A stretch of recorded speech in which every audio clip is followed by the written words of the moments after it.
नमस्कार दोस्तों, ओम नमः शिवाय। श्रावण मास महात्म्य 7वां अध्याय सुनने के बाद आप हमारे चैनल को सब्सक्राइब करें, बेल आइकन को प्रेस करें ताकि हमारी वीडियो की नोटिफिकेशन सबसे पहले आप तक पहुंचे। वीडियो को लाइक और शेयर जरूर करें। मंगला गौरी व्रत का वर्णन तथा व्रत कथा। ईश्वर बोले, हे सनत कुमार, अब मैं अति उत्तम भौम व्रत का वर्णन करूंगा, जिसके अनुष्ठान करने मात्र से वेदव्यय नहीं होता है। विवाह होने के पश्चात 5 वर्षों तक यह व्रत करना चाहिए। इसका नाम मंगला गौरी व्रत है। यह पापों का नाश करने वाला है। विवाह के पश्चात प्रथम श्रावण शुक्ल पक्ष में पहले मंगलवार को यह व्रत आरंभ करना चाहिए। केले के खम्भों से सुशोभित एक पुष्प मंडल बनाना चाहिए और उसे अनेक प्रकार के फलों तथा रेशमी वस्त्रों से सजाना चाहिए। उस मंडप में अपने सामर्थ्य के अनुसार देवी की स्वर्णमयी अथवा अन्य धातु की बनी प्रतिमा स्थापित करनी चाहिए। उस प्रतिमा को 16 उपचारों से, 16 तुरवा दलों से, 16 चावलों से तथा 16 चने की दालों से मंगला गौरी नामक देवी की पूजा करनी चाहिए और 16 बत्तियों से 16 दीपक जलाने चाहिए। दही तथा भात का नैवेद्य भक्ति पूर्वक अर्पित करना चाहिए। देवी के पास ही पत्थर का सील तथा लोडा स्थापित करना चाहिए। 5 वर्ष तक इस प्रकार से करने के पश्चात उद्यापन करना चाहिए। माता को बायना प्रदान करना चाहिए, जिसकी विधि आप सुनिए। अपने सामर्थ्य अनुसार एक प्रमाण स्वर्ण की अथवा उसके आधे प्रमाण की अथवा उसके भी आधे प्रमाण की मंगला गौरी की प्रतिमा निर्मित करनी चाहिए। अपनी शक्ति के अनुसार स्वर्ण आदि के बने तंडुल पूरित पात्र पर वस्त्र तथा रमणीय कंचू की ओढ़नी रखकर उन दोनों के ऊपर देवी की प्रतिमा स्थापित करनी चाहिए। पास में चांदी से निर्मित सील तथा लोडा रखकर माता को वायना प्रदान करना चाहिए। इसके बाद 16 सुवासिनियों को प्रयत्न पूर्वक भोजन कराना चाहिए। हे विप्र, इस विधि से व्रत करने पर 7 जन्मों तक सौभाग्य बना रहता है और पुत्र आदि के साथ संपदा विद्यमान रहती है।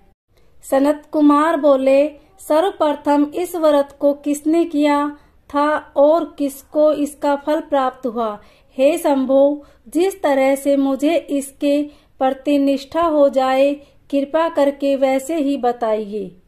ईश्वर बोले, हे सनत कुमार, पूर्व काल में कुरु देश में श्रुत कीर्ति नामक एक विद्वान कीर्तिशाली शत्रुओं का नाश करने वाला 64 कलाओं का ज्ञाता तथा धनुर्विद्या में कुशल राजा हुआ था।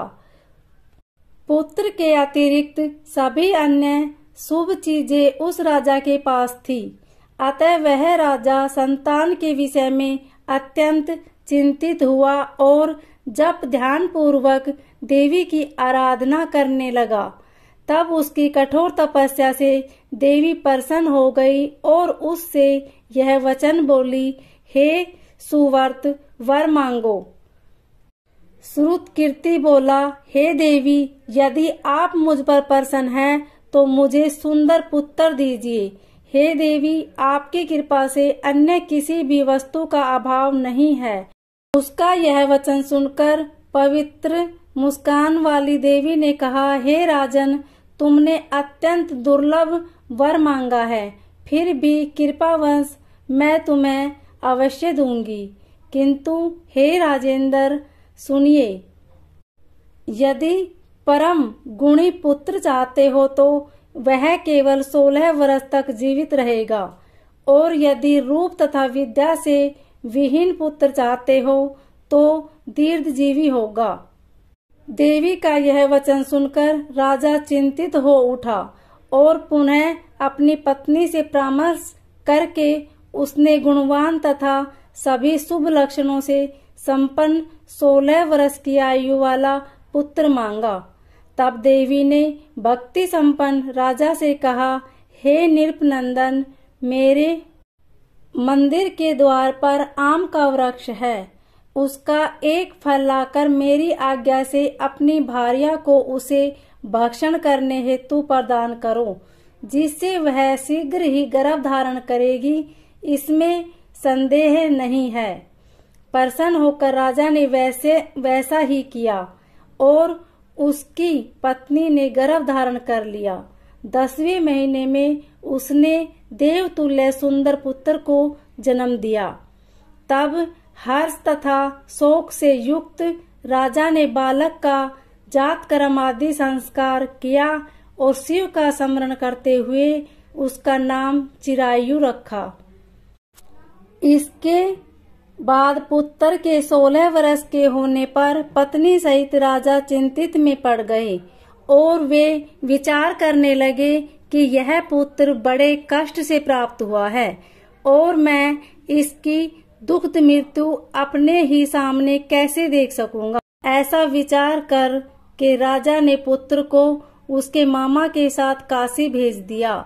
प्रस्थान के समय राजा की पत्नी ने अपने भाई से कहा कि कार्पटिक का वेश धारण करके आप मेरे पुत्र को काशी ले जाइए। मैंने भगवान मृत्युंजय से पूर्व में पुत्र के लिए प्रार्थना की थी और कहा था कि हे विश्वेश, आप जगतपति की यात्रा के लिए मैं उस पुत्र को अवश्य भेजूंगी। अतः आप मेरे पुत्र को आज ही ले जाइए और सावधानी पूर्वक इसकी रक्षा कीजिएगा। अपनी बहन की यह बात सुनकर भांजे के साथ वह चल पड़ा। कई दिनों तक चलते चलते वह आनंद नामक नगर में पहुंचा। वहां सभी प्रकार की समृद्धियों से संपन्न वीरसेन नाम वाला राजा रहता था। उस राजा की एक सर्व लक्षण संपन्न युवावस्था प्राप्त मनोहर तथा रूप लावण्यमयी मंगला गौरी नामक कन्या थी। सभी उपनामों को तुच्छ करके सौंदर्य अभिवृद्धि को प्राप्त कर वह कन्या किसी समय सखियों के साथ नगर के उपवन में क्रीड़ा करने के लिए गई हुई थी। उसी समय वह चिरायु तथा उसका मामा वे दोनों भी वहां पहुंच गए और उन कन्याओं को देखने की लालसा से वहीं विश्राम करने लगे। इसी बीच विनोद पूर्वक क्रीड़ा करती हुई उन कन्याओं में से किसी एक ने कुपित होकर राजकुमारी को रांडा यह कुवचन कह दिया।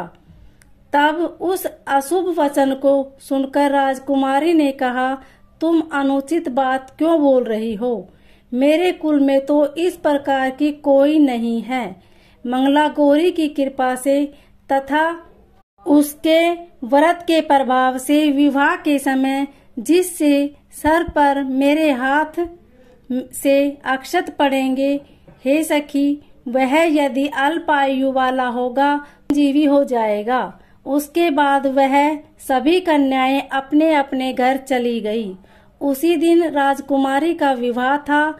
बाहिक देश के दृढ़धर्मा नामक राजा के सुकेतु नाम वाले पुत्र के साथ उसका विवाह निश्चित किया गया था। वह सुकेतु विद्याहीन, कुरूप तथा बहरा था। तब सुकेन के साथ आए हुए उन लोगों ने विचार किया कि इस समय कोई दूसरा श्रेष्ठ वर ले जाना चाहिए और विवाह संपन्न हो जाने के बाद वहां सुकेतु पहुंच जाए। उन लोगों ने चिरायु के मामा के पास जाकर याचना की कि आप इस बालक को हमें दे दीजिए, जिससे हमारा कार्य सिद्ध हो जाए। इस पृथ्वी पर परोपकार के समान दूसरा कोई धर्म नहीं है। उनकी बात सुनकर चिरायु का मामा मन ही मन बहुत प्रसन्न हुआ, क्योंकि इसने उपवन में पहले ही कन्या मंगला गौरी की बात सुन ली थी। फिर भी उसने एक बार कहा कि आप लोग इसे किस लिए मांग रहे हैं? कार्य की सिद्धि हेतु वस्त्र, अलंकार आदि मांगे जाते हैं, वर तो कहीं भी नहीं मांगा जाता। तथापि आप लोगों का सम्मान रखने के लिए मैं इसे दे रहा हूँ। इसके बाद चिरायु को वहां ले जाकर उन लोगों ने विवाह संपन्न कराया। सप्तपदी आदि के हो जाने पर रात्रि में शिव पार्वती की प्रतिमा के समक्ष उस चिरायु ने हर्ष युक्त होकर मंगला गौरी के साथ शयन किया। उसी दिन चिरायु के 16 वर्ष पूर्ण हो चुके थे और अर्धरात्रि में साक्षात काल सर्प रूप में वहां आ गया। इसी बीच संयोगवश राजकुमारी जाग गई। उसने उस महासर्प को वहां देखा और वह भय से व्याकुल होकर कांपने लगी। तभी उस समय कन्या ने धैर्य धारण 16 उपचारों से सर्प की पूजा की और पीने के लिए उसे दूध दिया। उसने दीनता भरी वाणी में उस सर्प की प्रार्थना तथा स्तुति की। मंगला गौरी प्रार्थना करने लगी कि मैं उत्तम व्रत को करूंगी जिससे मेरे पति जीवित रहे। ये जिस तरह से चिरकाल तक जीवित रहे, आप वैसा कीजिए। इतने में सर्प वहां स्थित एक कमंडलू में प्रवेश कर गया और उस मंगला गौरी ने अपनी कंचुकी से उस कमंडल का मुंह बांध दिया। इसी बीच उसका पति अंगड़ाई लेकर जाग उठ गया और अपनी पत्नी से बोला, हे मुझे भूख लगी है। तब वह अपनी माता के पास जाकर खीर, लड्डू आदि ले आई और उसके द्वारा दिए भोज्य पदार्थ को उसने प्रसन्न मन होकर खाया। भोजन के पश्चात हाथ धोते समय उसके हाथ से अंगूठी गिर पड़ी। तांबुल खाकर वह पुनः सो गया। इसके बाद मंगला गौरी कमंडलू को फेंकने के लिए जाने लगी।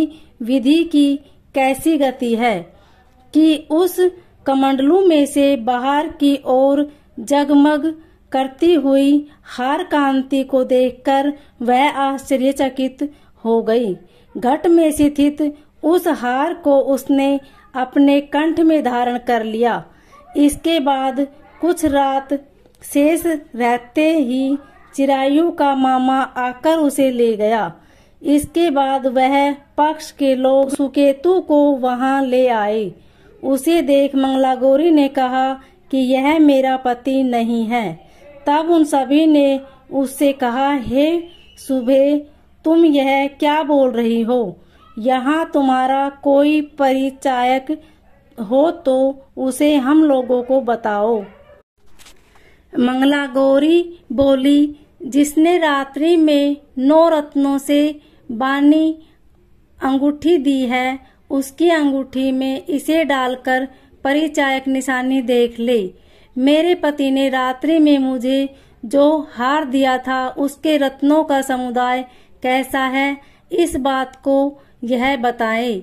यह तो कोई अन्य ही है। इसके अतिरिक्त रात्रि में सींचते समय उनका पैर कुमकुम से लिप्त हो गया था।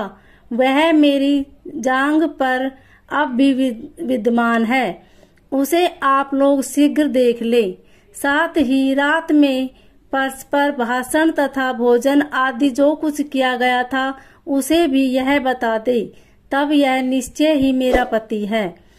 इस प्रकार उसका वचन सुनकर सभी ठीक है कहने लगे, किंतु जब एक भी बात न मिली तब सभी ने सुकेतु को उसका पति होने से निषिद्ध कर दिया और वर पक्ष वाले जिस तरह से आए थे उसी तरह से चले गए।